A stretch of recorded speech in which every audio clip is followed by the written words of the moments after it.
This is a podcast about understanding counseling and how it works in everyday life.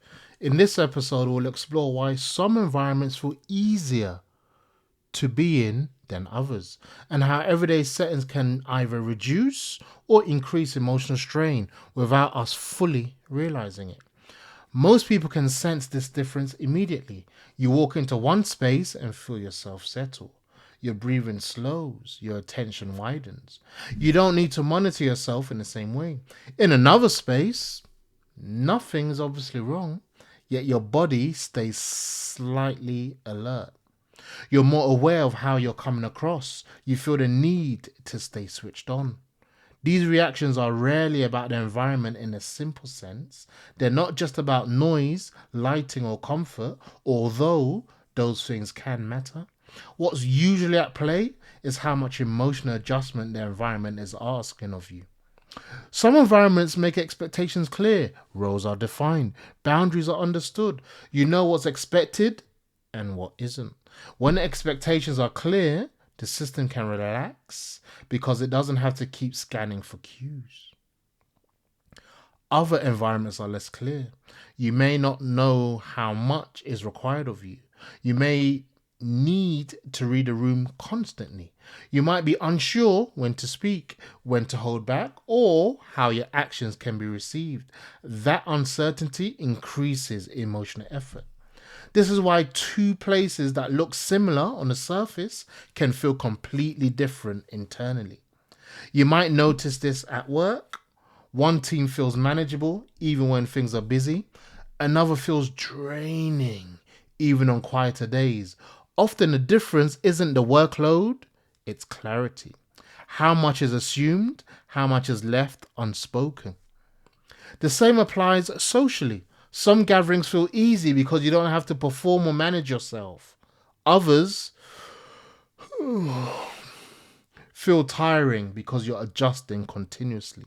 You're tracking reactions, keeping things light, or avoiding certain topics without consciously deciding to. Over time, environments that require a lot of adjustment tend to increase emotional load. People often describe feeling tired after being in them, even if nothing difficult happened. The effort was internal rather than visible. This links closely to the patterns we've been exploring around uncertainty and reassurance. In environments where things feel predictable, reassurance isn't needed as much. In environments where things feel ambiguous, the system stays alert, looking for signs that things are okay. You might notice this in how often you check yourself in certain settings. Am I doing enough? Am I overstepping? Am I being too much or too quiet? These questions don't always reach conscious thought, but they shape experience. Environments that feel easier tend to reduce these internal checks.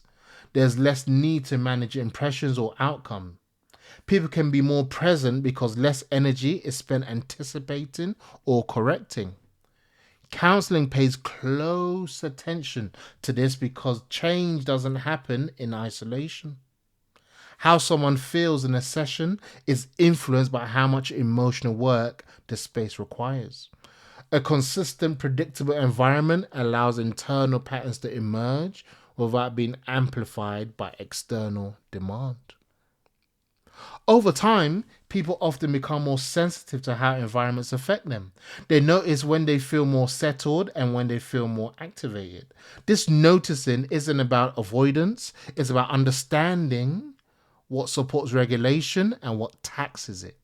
Importantly, this doesn't mean people should only seek out easy environments. Life involves challenge and adjustment. What changes is the awareness of cost. When people recognize how certain things affect them, they can recover more intentionally and make choices that are more sustainable.